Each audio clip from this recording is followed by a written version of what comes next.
রাজশাহী বিশ্ববিদ্যালয় কেন্দ্রীয় ছাত্র সংসদ, রাকসু হল সংসদ ও সিনেট ছাত্র প্রতিনিধি নির্বাচনের ভোট গ্রহণ শেষে ডিজিটাল স্ক্রিনের মাধ্যমে সরাসরি দেখানো হচ্ছে ভোট গণনা। বৃহস্পতিবার বিকেলে 4টায় ভোট গ্রহণ শেষে কাজী নজরুল ইসলাম মিলনায়তনে আনা হয় সকল কেন্দ্রের ব্যালট বক্স। এরপরে সন্ধ্যা 6:30টায় শুরু হয় ভোট গণনা। সরজমিনে বিশ্ববিদ্যালয়ের কাজী নজরুল ইসলাম মিলনায়তন ও শহীদ মিনারে স্থাপিত এলইডি স্ক্রিনে সরাসরি দেখানো হচ্ছে ভোট গণনা।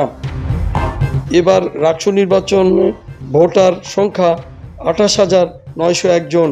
ভোট গ্রহণ অনুষ্ঠিত হয় 9টি একাডেমি ভবনে স্থাপিত 17টি ভোট কেন্দ্রে। কেন্দ্রীয় রাকসু 23টি পদে মোট 305 জন প্রার্থী প্রতিদ্বন্দ্বিতা করছেন। এর মধ্যে রয়েছে সহসভাপতি, ভিপি, সাধারণ সম্পাদক, জিএস ও অন্যান্য গুরুত্বপূর্ণ পদ। সিনেটের ছাত্র প্রতিনিধির 5টি পদে 58 জন প্রতিদ্বন্দ্বিতা করছেন। অন্যদিকে 17টি হল সংসদের 255টি পদে মোট 555 জন প্রার্থী প্রতিদ্বন্দ্বিতা করছেন। মোট ভোটারের 39.10% নারী ও 60.90 জন পুরুষ। মামুন রেজা, ভয়েস বাংলা, রাজশাহী।